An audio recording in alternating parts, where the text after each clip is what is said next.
this computer. Thank you. Welcome everyone to the Rotary Club of Dupont Circle. I'm Luke Beer, the president. It brings me great joy to see you all here today in this very important week as we observe Remembrance Day in Canada and the Dominions, and also Veterans Day in the United States. So to start the meeting, I would like my colleague Austin to read the mission statement of the club, please. You got it, brother. We use our professional diversity and international perspective to serve our community, both local and global, in concrete ways through hard work, innovation, and creativity.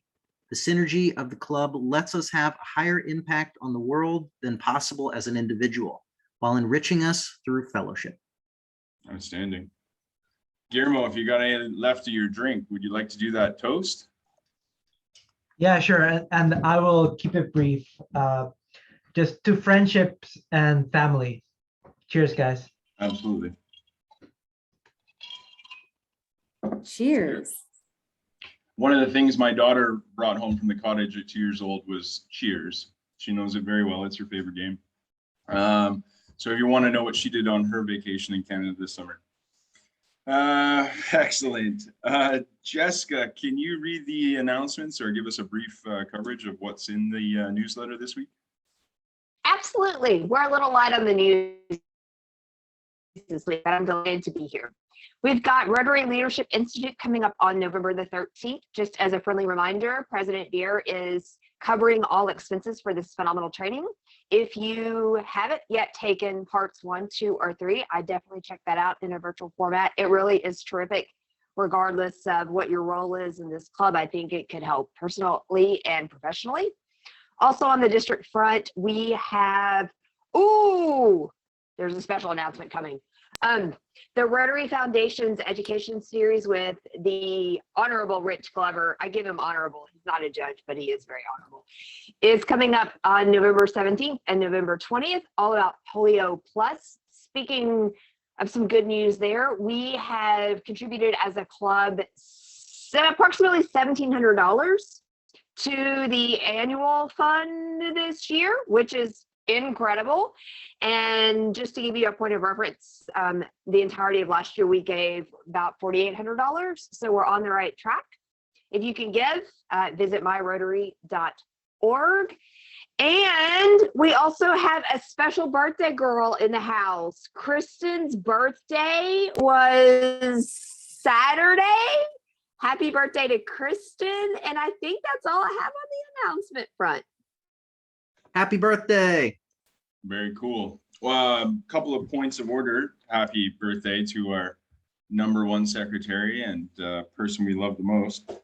And secondly, I want to direct people's attention to the email from Rotary International President Mehta, the Rotary International survey for all members. I think this is pretty useful because we do one as a club every spring, but this is great for us to give our inputs into the international organization. And past that, yes, absolutely. Any members considering attending the Rotary Leadership Institute, the club will cover the fees of any of your tuition costs. And I can say that I did part 1 a couple of years ago, and it was very useful. It's really nice too, because you meet Rotarians from the district, which is super cool, especially if you're new to the area and you're trying to get acquainted with the wider community. And tonight we also have a board meeting. So if there's anything you would like to speak to the board about or bring up, we're always open for that. It's the second Tuesday of every month. And I should also announce next week's speaker had to cancel because of illness. We're going to be reaching out to a couple of people that have brought speakers forward, because otherwise we're essentially booked through to January, even. Oh, break. Caroline. Oh. Can you find someone for next week? For next week? We're talking about. Are there any topics you all are specifically interested in? Caroline works for USAID, and what are you doing now? Gender related community development? Yeah, I work in gender integration, some COVID response, some mission level activities. So I'm sure I can come up with someone. I mean, basically you could be our guest speaker, but if you wanted to get a colleague that you didn't, Yeah, I'd We're gonna be be happy interested in to. whichever Do you side. guys, would you want to just hear about USAID's gender response as a whole, USAID's gender and COVID response? Anything specific? Yes, and yes. No, think- I think, Oh, Really just whatever you And feel like both. talking about. We're going to be really interested in hearing it anyway. yeah, obviously Okay. Rotary is about disease eradication. So, we're interested in the whole COVID response, but gender is another goal of ours. And I think, just to put the two together, I know there's been lots of stuff about pregnancy and people who are worried about that kind of stuff. So if that's been something internationally, that's also a concern or has been a barrier, that kind of stuff, I think will all be. Sure, I'll come up with something and leave some time for questions at the end. Very cool. And also it's great if you can tie that in with your application for the scholarship, just kind of what you hope to focus on in your activities that you've developed through your professional experience. Awesome. Great. Say in your application that you spoke at a Rotary meeting, and that'll look good too. That's true. That Great. always plays well. Great. Is there anyone else with the news announcement that they have? I know, Mandy, there was a cleanup on November 13th, which was supported through the Rotary Club of Washington, D.C. I believe you shared with me. It was, I want to say something about District 8. Oh, yes. I'm sorry. I filed that email away and Yeah. have to find it again. But we are. Ward let 8 me Woods see. Conservation. It would have been Marilyn Mhm. that shared it with me. Yes, Ward 8 Woods Conservancy cleanup on November 13th. And she said, we are welcome to join in. I didn't know if we wanted to use that as our service project this month or if we had anything else that was already in the hopper. Don't have anything else in the hopper. If members are interested to join in on that activity, that would be outstanding. There's also, of course, Thanksgiving coming up, so I suspect there was going to be more activities coming towards Thanksgiving. But that being said, please, everyone, if you're keen to jump in, this is a great time to meet our fellow Rotarians of the other Rotary Club, and I know they have very active Rotaract Club, so I'm sure there'll be some of their members there. I should maybe message David Hahn, tell him about that, because I know he was keen to do in-person things with the Rotaract Club. Wonderful. Past that, friends, is there any other news announcements? Otherwise, it is approaching the time where I'd love to introduce our speaker. Gaston, I believe that you have the introduction of Sarah Beer, our speaker tonight, please. Sarah Heuter, thank you. Yes. So yes, Sarah Heuter is an avid outdoor enthusiast with a passion for skiing and snowboarding. She's part of the family that owns and operates Mount St. Louis Moonstone Ski Resort, located about an hour north of Toronto, Ontario, Canada. And in business since 1964, Sarah is the assistant GM. MSLM remains one of the last family-owned and operated ski resorts in North America. She is responsible for inside operations, financial auditing, marketing and promotions, human resources, health and safety, and guest service relations. A proud mom and stepmom, Sarah is balancing entrepreneurship and raising 4 kids ranging in ages from 23 to 10. She is a former broadcaster with over 20 years experience on air in both television and radio across the greater Toronto area. She loves winter and insists that there is no such thing as bad weather, just bad clothing. thank you, Gaston. It's like I wrote it myself. It almost is. Well, Sarah, we're super glad to have you here. I was explaining to you before when we talked about what you might discuss today that our club is blessed by being connected to the to the greater bureaucracy of Washington, D.C., as well as all the international embassies and, of course, all the foreign policy experts and the countless charities that have their national headquarters in Washington, D.C. as well. We often don't talk to small businesses, medium businesses, business leaders, industry leaders like this. So really happy to have you here. And I know I'm a skier. I've certainly skied at your ski resort, but I'm wondering how many more of our members are skiers or do ski. Anyone with just a show of hands? No, Gaston? Snowboarded a bunch. I've never been skiing though. Well, same. Yeah. I mean to say, yeah. I'm prejudiced, obviously, so I don't refer to you snowboarding people. But I've tried it. I'm a klutz, so I will sit at the cabin Chalet. and keep everyone's stuff warm. marvelous. Well, listen, Sarah.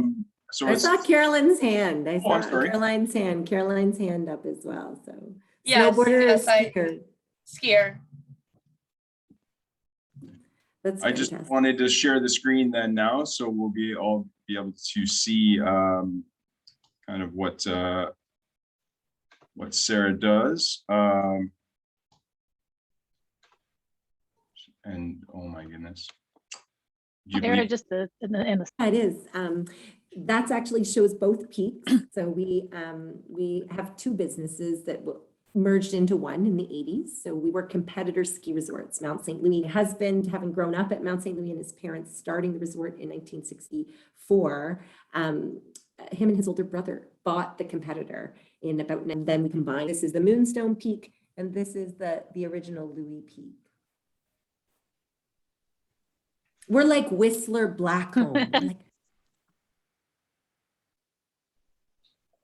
Guys, did the meeting just drop? I'm so sorry.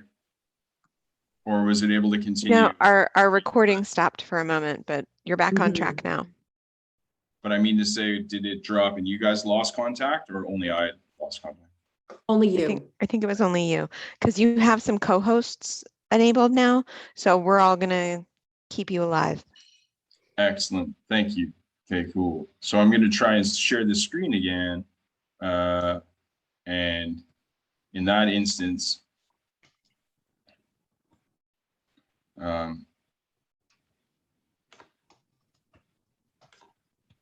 thank you.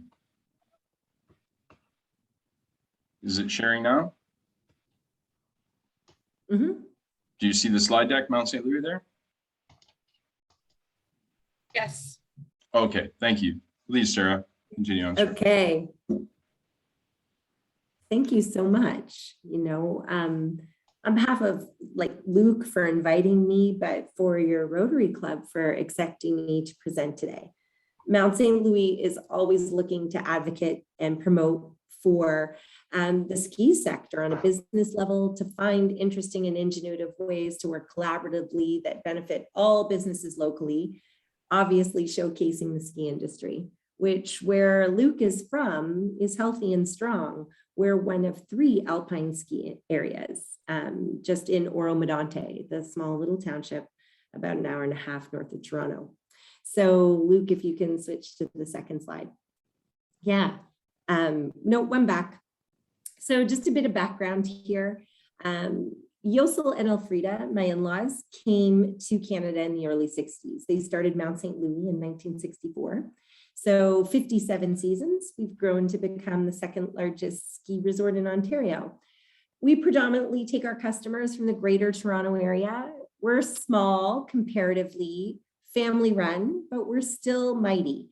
Our economic impact, if Luke changes, right? Sorry, I just want to make sure, yeah. Our economic impact, you can see there, is pretty substantial in our small little township area. We're just under 700 employees seasonally. We had just over a $15 million payroll in revenue, and just under a $5 million payroll.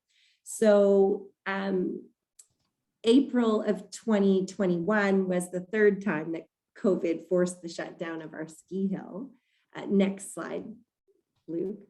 But that first shutdown, if I can take us all back and give us a bit of post-traumatic stress, if you will, for us, that happened March 15th. Our premier in Ontario came on the news and told us that every single business must close if you were non-essential. And skiing and snowboarding, contrary to what I believe, was declared non-essential.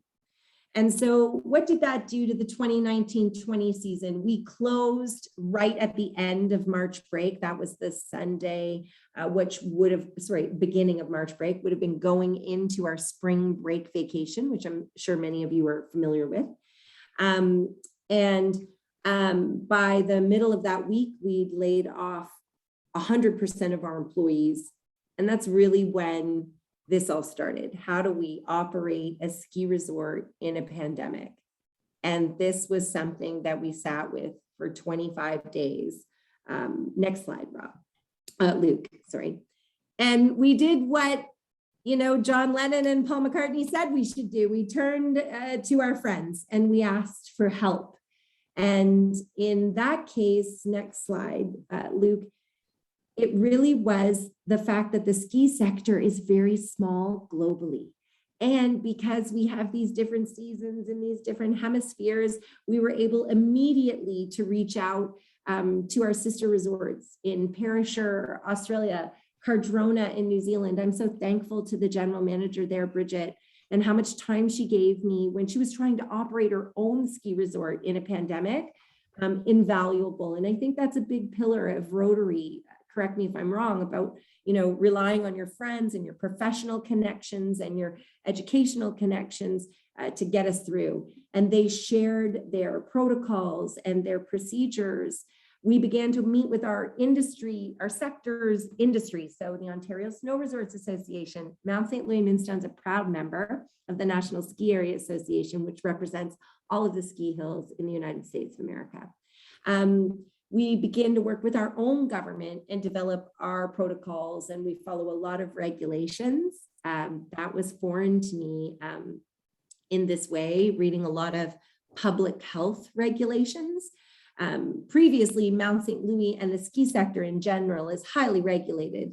We have chairlifts and large pieces of equipment and mass amounts of employment. So all kinds of organizations are telling us how we have to operate in those terms.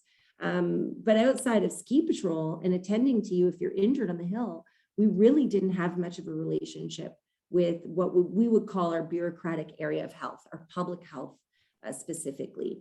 And we turned to some incredible relationships that we developed already in the construction industry and also in the trucking industry. These industries were declared essential, and so they operated. No one shut down, and they literally had to pivot in less than 48 hours in some cases. So the handbooks and the protocols that specifically Arnott Construction and Lear Trucking shared with us was, I can't even put a value on how much that meant, that knowledge, and to be able to draw from it. Next slide, Luke. And this is sort of just a picture of what did we do as a ski resort? What did we do from a business entrepreneur standpoint? We invested money, which is really at the core of our being at Mount St. Louis. We developed and purchased an RFID gated system for our chairlifts. We expanded our chalets to provide greater area for social distancing. We began to reach out politically within Ontario, what's called our members of provincial parliament, and looked for voices to advocate for us in the government to ensure that we wouldn't face another shutdown. And then sadly, that's what happened in Ontario. On December 21st, we'd already been operating for 11 days that season, and our province decided to be the only jurisdiction in North America to shut down skiing and snowboarding. So we instantly had to close. Mount St. Louis' last day of operation was December 24th. That season, and what we say in the industry is that a ski resort really requires 100 days of operation to even break even. That's what we consider. And from a climate change perspective, when that used to be the biggest concern facing the ski sector and not a global pandemic, is that so many ski resorts below the sort of the edge of Killington, even in some of the 9 areas that are within 90 minutes of DC, they struggle to reach 100 days of operation now in 2021, in the last decade. And we really need those 100 days to break even. So back to that, due to this government shutdown, we operated for 48. It was the shortest season in our history. Next slide, Luke. I guess after all this research and we get to work and we think we're going to open, but then we get shut down again. these losses are exponential, right? It's hard sometimes to think how we're going to surpass them, but that's what we have to do. We have to look to the future. And the next slide, Luke. I have 4 reasons that keep me always focused on the future, and probably force me to wear the rose-colored glasses that I do. And Robert, my husband, would always tell you, you can't be in the ski business if you don't drink optimism. It's, I would argue, even any business that really where Mother Nature is your boss, you have to always be a little bit positive. So it's for those 4 souls. And you're looking at the lift that's named after my father-in-law, Yosel, who founded the resort. And then what would be his, the 3rd generation there, my 3 sons and my daughter. Next, Luke. So what did we learn, right? Because who wants to sit in the desperation that is working so hard to lose so much money? What did we learn? Well, we learned that selling tickets online and in advance is the future. The ski industry sells probably the 2nd most addictive white powder on earth. And we can say that quite confidently because as a business model, it hadn't yet been disrupted. So we can look to Airbnb and how they disrupted the hotel booking model. We can look to Uber and how it disrupted the taxi model. Mount St. Louis Moonstone and ski customers in general went to a ski area, lined up in a crazy line to buy a ticket, waited in another crazy line to ride the chairlift. And that we see is a poor way to predict our labor costs, a poor way to predict and combat the ebb and flow that is a recreational facility. We began to develop really incredible relationships, both with our local town council and our mayor, the Simcoe Muskoka District Health Unit, the Ministry of Health. These relationships that never existed before, all of a sudden were blossoming, and they were really beneficial. And we also developed stronger relationships in our ski sector in both Quebec, Australia, and New Zealand. Robert and I have these partnerships and these other operators that we can reach out to now at any time. And I think in a pandemic, both personally and professionally, there's no better learning than it really all comes down to your relationships. Luke mentioned something to Caroline about coming to Rotary, and that's good to get jobs after you're a scholar, because it is about who you know. And then that's a little personal note, guys. That's a special regulation in Ontario, and I just want to know all the fine print about that so the government never tricks me again. Next slide. And I think that's some of the trends and how we're going to move forward, right? Coming up into 21-22, Mount St. Louis Moonstone has chosen a stricter regulation than our provincial government has, and we will require proof of double vaccinations for every guest to access our facility. Masking will continue. Capacity controls, because we've opted into a vaccine program. The government has permitted us to now load chairlifts fully, put people in the chalet for the capacity that it's built for. But I think those businesses that continue to offer some of the focus on safety, cleanliness, they're going to win. I don't know about you, but here in Ontario, you can't have a storefront or come into a store without customers using hand sanitizer. I don't ever want that to go away. There's just some things that consumers will demand stay. And I think that if we can prove that we're safety oriented at Mount St. Louis and that we have a focus on sanitization and cleanliness, those are the businesses that win. Next slide. And so Luke, I believe, I keep wanting to call him Rob, my husband's name, that's so terrible. That's what happens when you have a glass of wine with your presentation, Luke. Again, back to those mandatory vaccine passports. We'll still be doing masking anywhere inside Also outside in any line, a mask will be required. Our sanitization protocols will continue to the letter, and it's important that our customers see that. And the purchases will be online and in advance. And that's something different, that walk-up sale. While we'll permit them this year, and last year we didn't even do that, we suspect that online sales will still be at least 75% of our business. Next. And just thank you for listening to me babble about the ski sector. I have some other things that Luke, I was going to share about some things that we're doing and initiatives from a diversity, equity, and inclusion standpoint here at the ski resort. And I think I have an operational plan and a few little videos if you guys wanted, really short, to see sort of what the resort looks like. So this is from opening day in 2018-19. And it just sort of shows you the slope. We are 550 vertical feet. But as Robert likes to say, it's one turn at a time. Whether you're at the biggest mountain in Italy or in the Alps, or whether you're learning at an urban ski area, which is what Mount St. Louis is and what the 9 resorts that are close to DC. We did a quick Google. Liberty Mountain is one, and Seven Springs in Pennsylvania. There's a couple other ones in Pennsylvania that are close as well to you guys. And I challenge you to get out there this winter. And then I think, Luke, if you play the other video, I'm not sure which one you'll play next.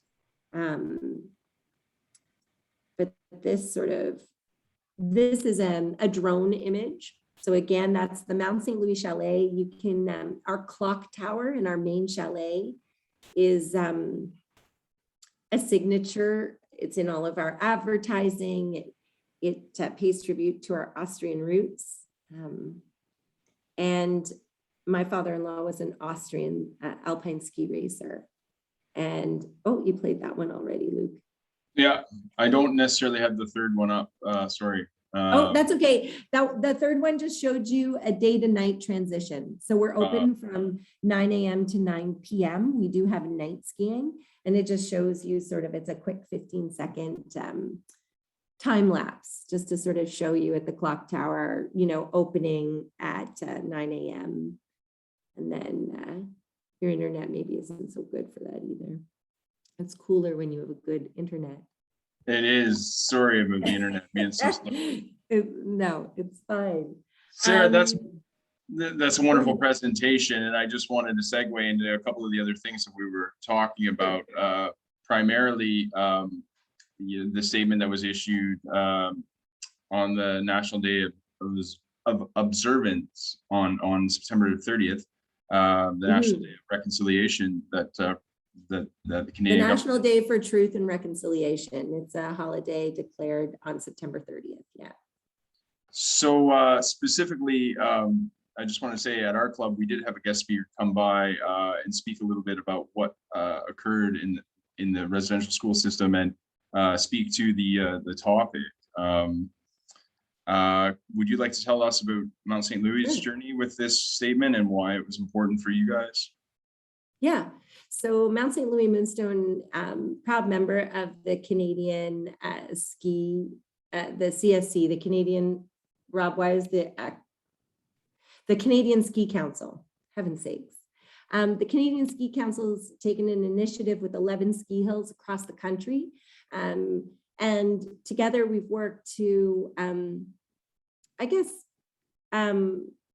indicate or identify things that we could do to be a more diverse, equitable, and inclusive space.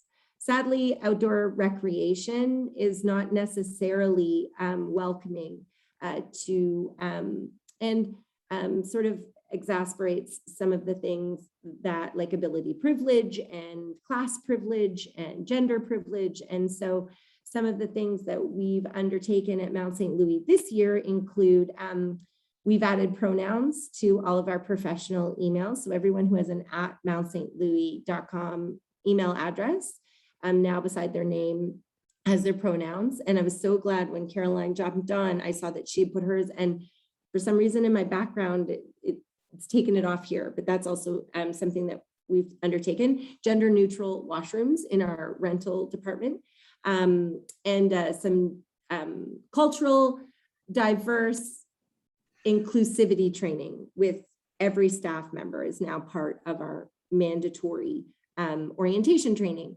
Why is that important? We're a half hours from Toronto. And if you spend any Saturday in our rental department, it looks like a meeting of the United Nations. There is no less than 7 languages being spoken. My in-laws immigrated here. My mother-in-law gave birth to my husband and couldn't speak English in the hospital, if you can imagine how terrifying that was. And so issues that we're taking on so that we can be a safe space, both for our employees and for our guests. And also was our land acknowledgement. We worked very closely with our Georgian Bay Native Friendship Center so that we could properly write it. We had to do a lot of research on where to begin, and they were incredible. So now this is a land acknowledgement that's been announced on social media. We're having 2 permanent signs erected at the ski hill. And before we start any of our meetings, our orientation training, any joint health and safety committee meeting, any large meeting where a lot of the company is gathering, we'll start it with our land acknowledgement. But that just felt like not enough to Robert and I. It just felt like it was the popular thing to do this year because this federal holiday was declared. And so we felt like we needed to do more. Some competitor ski resorts were donating money to the friendship centers. There are 3 friendship centers very close to our ski hill. And we just didn't feel like that was right. We felt like we didn't like it.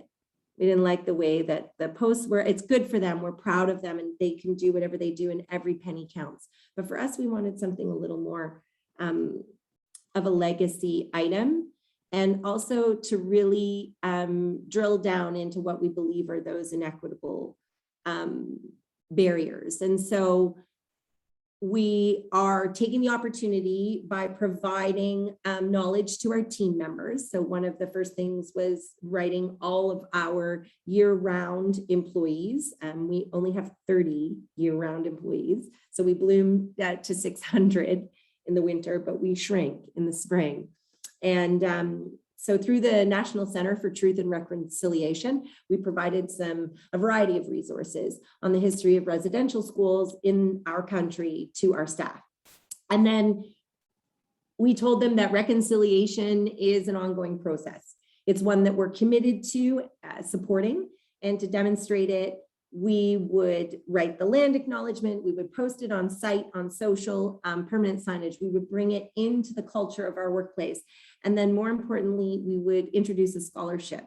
So this program is called the Yosel Heuter Snow School Scholarship, and we support local Indigenous youth to find rewarding careers as ski and snowboard instructors. So the application process is in the process of being written so that this year we believe that our local native school will in grade 8 sort of choose individuals that would be wanting to take part in this, but eventually there would be an application. So we could take Indigenous youth from areas, again, expanding our reach to 1.5 hours from the ski hill. This year we'll take up to 3. We will pay for them to go through our academy instructor training. We will pay the Canadian Ski Instructors Alliance or the Canadian Snowboard, the Canadian Association of Snowboard Instructors will pay for their level 1. Sometimes we think that some of these kids may be 15 or 16. So the commitment through the scholarship, if they're picked the first year, is to commit to them 2-3 winter seasons, whatever it takes to get them to a ski level where they could take this course and then pass it. Also to provide employment at our ski hill. And also we have partners in Rosenau to provide their skis and boots and helmets. And then we have partners with Combi Canada to provide outerwear and mitts and sort of scarves and all kinds of that underlayers and so forth. And a retail partner in Corbett's. It's one of the largest ski and snowboard retailers in sort of the GTA. And so we reached out to them again, back to those partnerships, both professionally and personally, that Robert and I have developed. And we told them that we're doing this and we would like their support as brands. And it was incredible, their reactions. It was really great. And so we're excited, really excited for that. And hopefully it blooms to something that's, again, an application process, and maybe the Georgian Bay Native Friendship Center is looking at candidates. I don't know. I only can hope. I have some big dreams for it. And it's something that we're really proud of, because I want it. It's one thing to just give the Friendship Center money. It's, you know, and it's another thing to try and build something so that these youth understand that there are rewarding careers for them in the ski and snowboard sector, not just on the slopes either. But that's, I think, what will get them. And as Robert and I know, what skiing and snowboarding can bring to your life is so much greater. And we just want to be able to share that with as many people as possible, and to know that our company can do that and has the ability to do that. Very cool, Sarah. Thank Yeah. you. Well, I want to give enough time for our colleagues here to ask some questions if they have. Is there anyone that would like to lead off? Hopefully not a snowboarder. Yeah, I can jump in here. I have some questions. Sarah, awesome presentation, by the way. I love everything that you're doing, the stances that you're taking, everything. Thanks. I'm a social media guy, so I have a two-part question for you.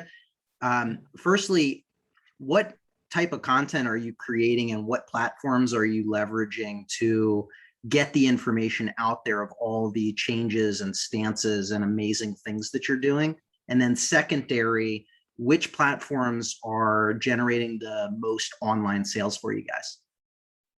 That's such great questions, Austin. So first of all, we use, from a social media perspective, Facebook, Twitter, and Instagram.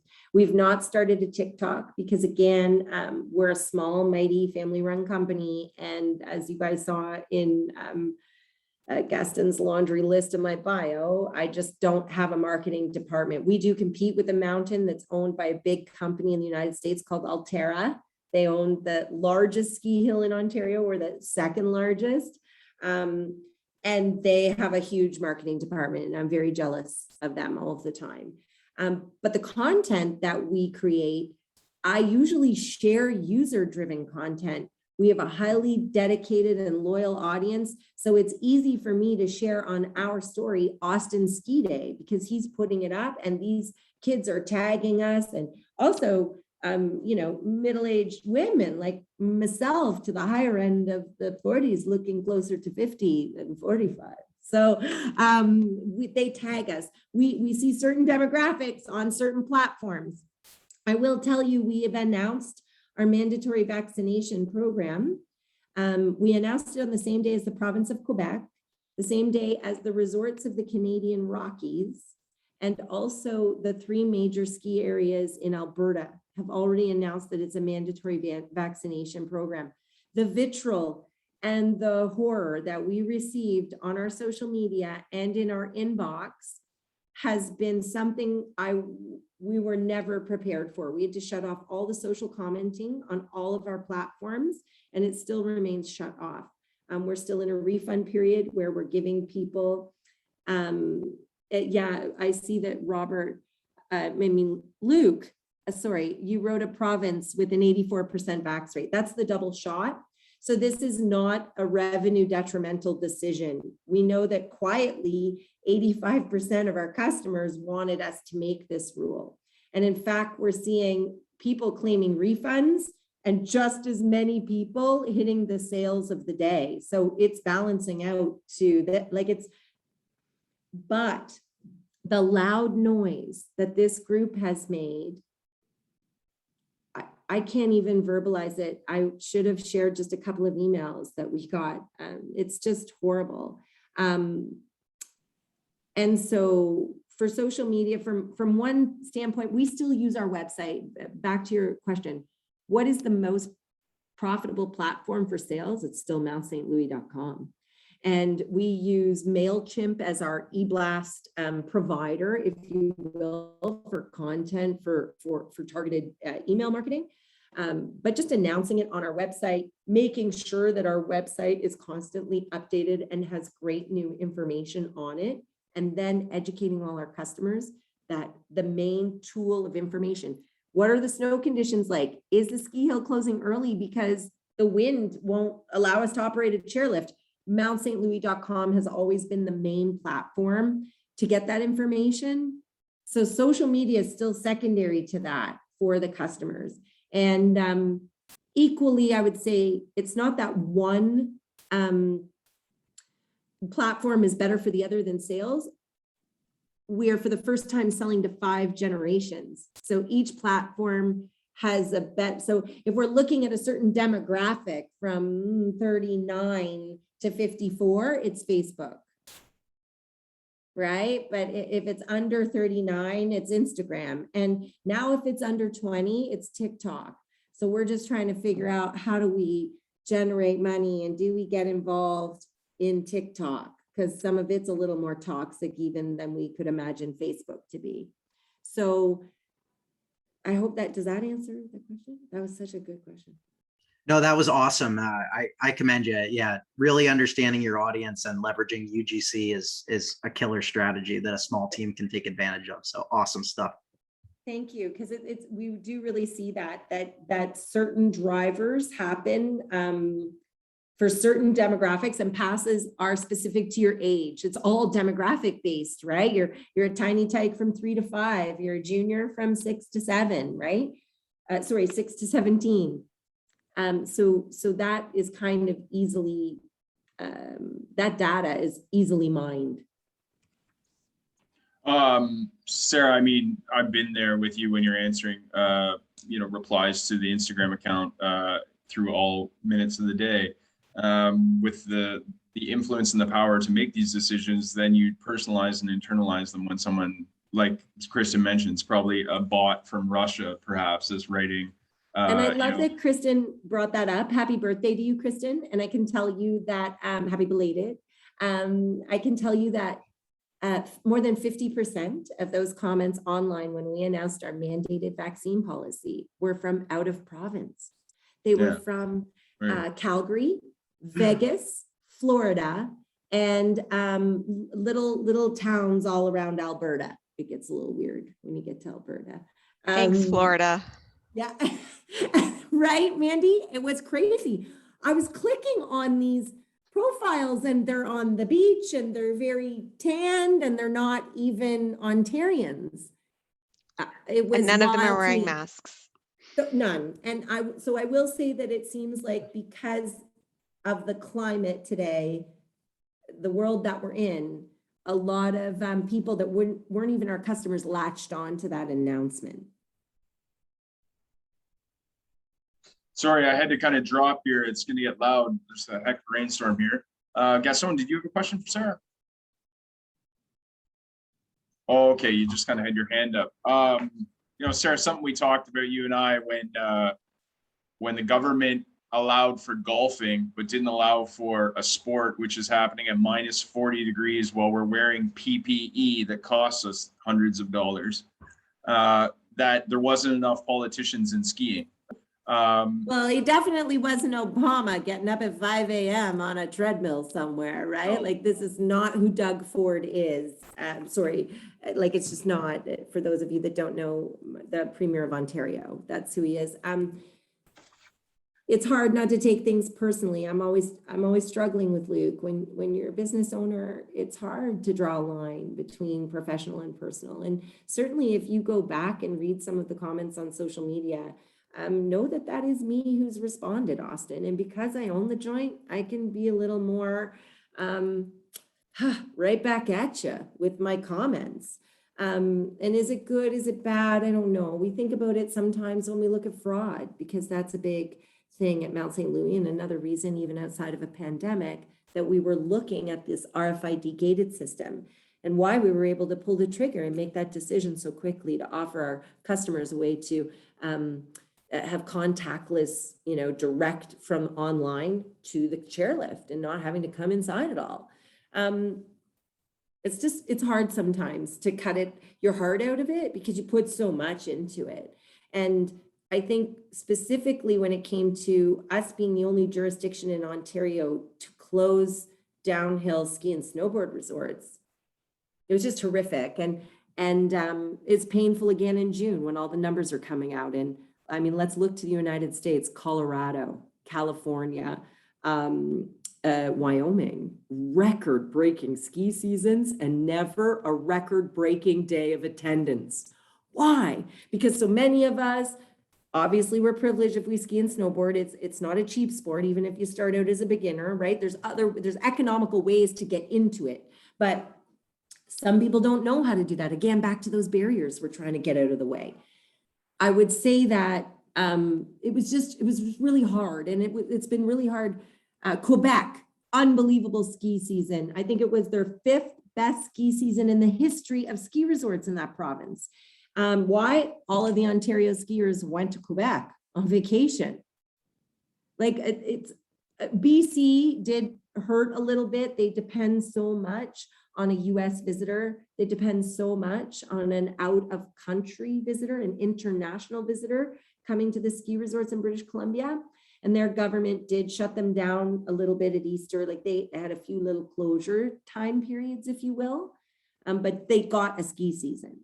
They're certainly in better shape than Ontario. If something happens this year, there will be ski resorts in this province that don't reopen. We won't recover from it. Mount St. Louis Moonstone is in a very privileged position in that we owned everything. So again, it's hard to,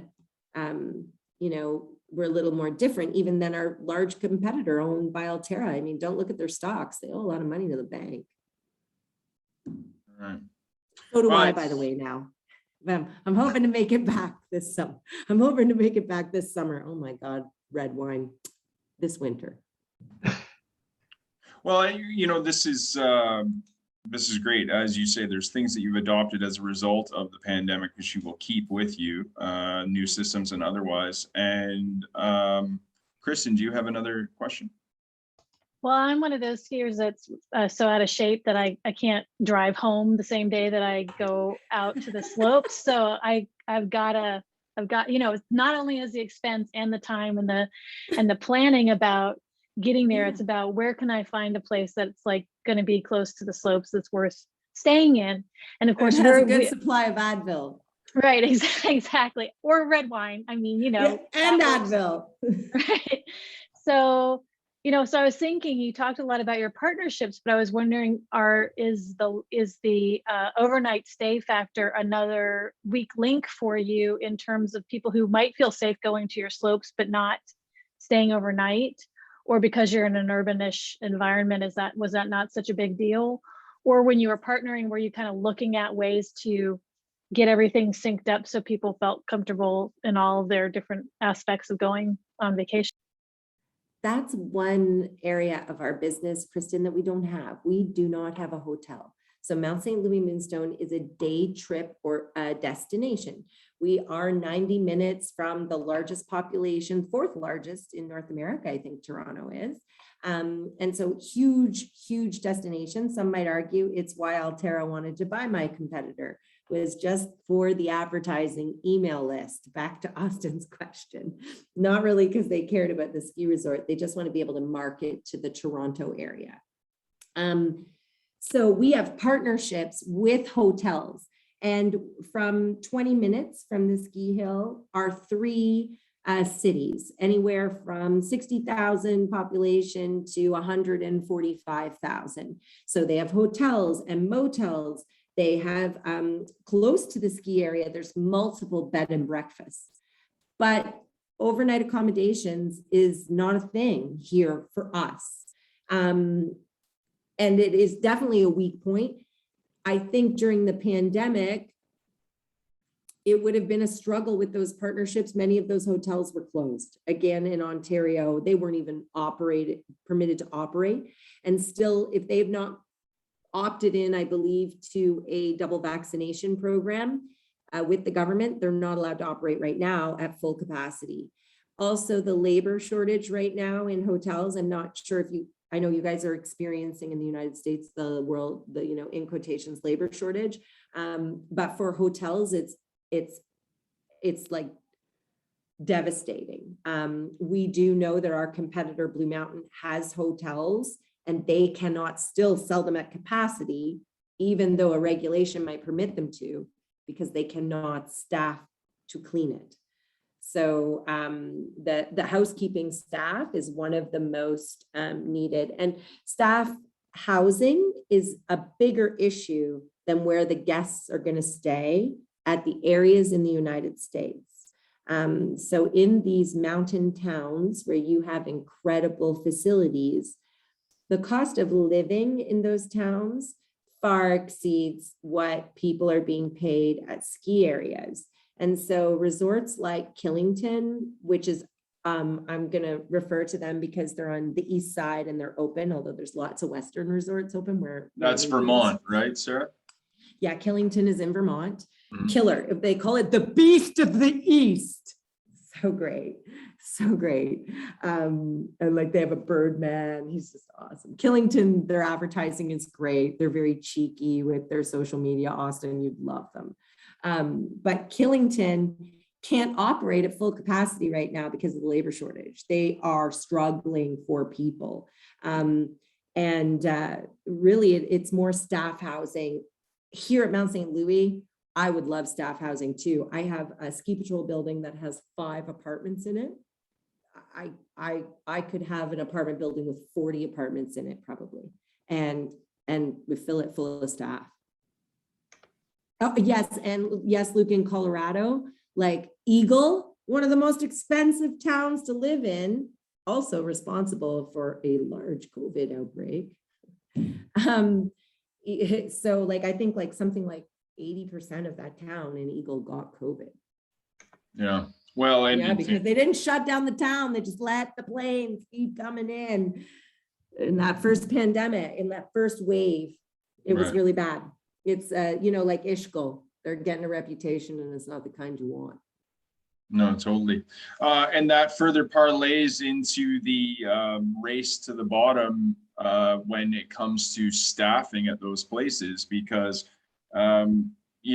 people continue to stay in that profession because it's subsidized perhaps by their parents, they're independently wealthy. So it further hews down who continues to ski through their life too, and stay in part of that industry, because where you're doing that trade is so hard and so expensive to live, Also, as snow school instructors and ski patrollers, since it's very hard to make a full-time living out of that, what we see is that Mandy, the ski instructor, has a job Monday to Friday, and she only teaches skiing because, man, she loves it, right?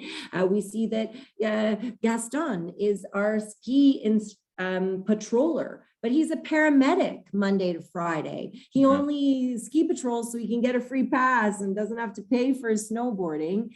And we've also seen the snow school and the ski patrol are in high touch areas with our customer. So it's the largest amount of attrition in those departments, highly skilled, by the way, because they have jobs that pay the mortgage. They have jobs. This is a side hustle. They don't really need it.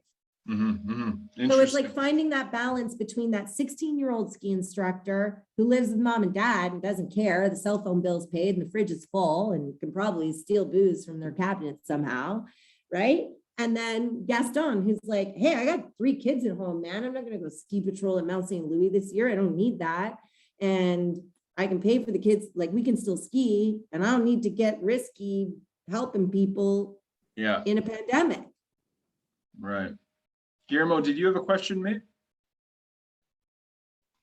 I did. So I apologize if I missed this, but you alluded several times to working together with the Friendship Center. So I wonder if you could provide a little bit more context and explain what the Friendship Center is and what it does. Yeah. I used to volunteer. I lived in Montreal for a while, and there was a Friendship Center there. So I just wanted to validate whether it's kind of like the same It is. concept. Yes. But I feel like for a lot of the people in the call, they might not know what they do and what they are.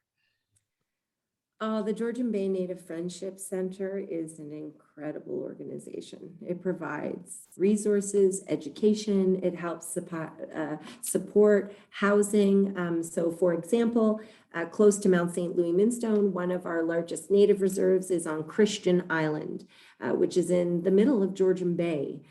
For those of you that might not be familiar, there's a native school there, and some parents choose to send their children to that school. Some of them choose to send them to school on mainland, as the Native Friendship Center refers to it. But it only goes until grade 8. So every child in grade 8 needs to be placed, and in some cases in a billeted home, so that they can go to high school. And the Friendship Center works with the public school to find families and billets for these children so that they can attend high school. That's one of the main, I think, most valuable things, most invaluable, something that you can't even put a price tag on, that they do for families. They also are in language preservation. They're also in advocacy. Whether that comes to addiction and social services, it also comes to like just community outreach and action. If there is a Native Friendship Center in your area, it is probably one of the most incredible things. All the pieces that are involved, the people, specifically to the murdered, missing Indigenous women and girls in this country, the work that they're doing to try and assist these families with closure and finding their missing loved ones it's hard for me to speak about it without getting like emotional. Like I can't, what else do they do? Like it's endless, really. Guillermo, did I do a good job in trying to explain? The one in Montreal is specific to the Mohawk Oka tribes, I believe. The one at Georgian Bay Native Friendship Center, it would be Huron-Wendat. It would also be Chippewa Ojibwe lineage, for lack of a better word. And I'm so sorry if I'm using the wrong one. Marvelous. Are they government funded? I would think largely. Some receive federal funding. The province is not in any way connected to that from a funding perspective. It's all federal money if they receive any. And it's more the individuals who identify as Indigenous and can prove their Native status. Unfortunately, in this country, it's still called Native status. They get a tax benefit to federal taxes. They don't have to pay them. If I can talk for a minute about systemic racism in my country, unfortunately, many businesses are not regulated to provide that tax credit to Native Canadians. And so we'll say obnoxious things to them, like Mount St. Louis has said, which is, you got to pay the tax, and then you got to find an accountant, and claim it, and get it all back from the government. Instead of, why am I being like a conduit for this racism, for this government to make money off of them that they're not obligated to pay, and then spend more money to get it back. So that's another thing that Mount St. Louis is undertaking this year. And we will provide the Native tax benefit right there on the spot. We're not collecting the federal government's money. It's a little bit like a POS thing, a point of sale thing we didn't want all staff to touch, but I've got a new system.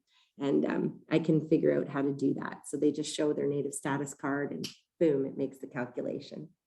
Right there. Marvelous. Excellent. Well, thank you, Sarah. I'm going to have to close it off there. I sure appreciate you joining us today and talking about it. I can talk all night. Right. I told everyone that you were originally in radio broadcasting, so there's nothing like a quiet mic to drive you crazy. Myself either. You can feel free to stay for our board meeting if you want. Yeah. Don't you'll invite liven me to this your right up. wedding and then let the mic stay on because I will tell you an obnoxious joke. Right So- on. Sarah, at the end of the meeting, we always collect happy dollars, which is kind of a tax that we pay if we want to share good news or otherwise information or news that we want our colleagues to know about. It's generally just a couple of dollars tax or otherwise. Is there anyone that would like to start us off with happy dollars? I didn't have anything particularly exciting happen to me this week. I'll donate 10 happy dollars. First of all, for like the KM interviews kicking off. I'm really happy about that. But also thank you, Sarah, for your talk. And especially because of all the work you do in supporting the Friendship Center, that really brought a smile to my face and really fond memories of my time in Canada. So thank you for that. Thank you. Me too. It's a special spot in my heart I have for them. I said I wasn't going to do any more happy bucks because I thought I gave $470 accidentally to Rotary. And I thought, well, I would be giving about $100 in happy bucks every month. So I'll just, make that my donation. But then I found out that it was $470 to Rotary, but for the New York trip. So I don't know if I'm actually signed up and headed out on a bus to New York City in December with the crazy district folks. You're going to do For that? you. That's I'm gonna awesome. do it. I was like, hey, listen, they've arranged the hotel. It'll be downtown. I don't have to Yeah. worry about the bus. I'm gonna do it. So that's what the awesome. money was. I totally pitched it to my wife, man. I would have done it in a second. Like not having to drive in New York traffic alone is worth it. Or like train stations at whatever. It'd be great. Yeah, it was hard with the bus because you can get $20 tickets, but I was like, hey, it's gonna not have a million people on it that I don't know, and it's gonna be take me where I want and pick me up where I want. So I'm gonna do it. So yeah, Cool. New York Christmas shopping too. So there goes more money. But anyway, so I'm gonna do 5 to celebrate like your great meeting a family member of Luke is hysterical because I hear him and I see him and you and him, and it's hilarious. You're a lot prettier than Luke is, though. So I'm gonna, and I think so. If your daughter ends up like your sister, I can't wait. But anyway, so thank you for this great presentation. I mean, it's funny when you think ski resort, what am I gonna learn? But I learned so much. I mean, there's so much crossover and Native rights and everything that you talked about was just so fascinating. So thank you. Thank you, Kristen. Well, I was And going to say happy dollars, but maybe I'll send some money with Kristen to get me to do some shopping there. I'm so happy that you're Melinda would like you to do that. Melinda Yeah. would like you to Yeah. do that. I think so. It's I amazing. will echo Guillermo and do $10. I don't have anything to celebrate. I'm celebrating that Sarah is here joining us this evening. I'm celebrating that Caroline is here joining us this evening, and that she pronounced her name Caroline, not Carolyn. And I'm mediocre happy about I took on a project at work. So I'm working full time from now until April. I was previously part-time, and I'm mediocre happy about it. I'm happy-ish. Well, just don't let it affect your treasury reports. That's all I I know. I know. Okay. Yeah, very good. Congratulations on that. And more money for Rotary. Amen. Yeah, basically, I'm just a pass-through. Good show. Right on. Well, that's great. Thanks, guys. Okay, well, I think then I will draw this to a close. We do have board meeting after. So in order to close this meeting, we often read the 4-way test together. Guillermo, do you have your hand up still? Sorry. No. Okay. We read the four-way test together in unison. Sarah, you probably don't know what it is, but we'll share it I with do know what it is. Long Oh. before you were a Rotarian, I was at a few Rotary meetings with Grandpa. Come on now. Yeah, there I you don't, go. I can't recite it by rote. but, Okay, well, we'll see. I'll It's gonna listen be to you entertaining. guys. You're gonna have a It'll good be the time with best this. chorus. Of the things we think, say, and Think, do, say, Say and do. is it the Is it truth? the truth? Is it fair to fair all to all concerned? concerned? Will it Will build it build build goodwill and better friendships? friendships? Will it be Will it beneficial? be Beneficial to all concerned. concerned. And does it involve skiing and snowboarding? Yeah. Snowboarding is number one.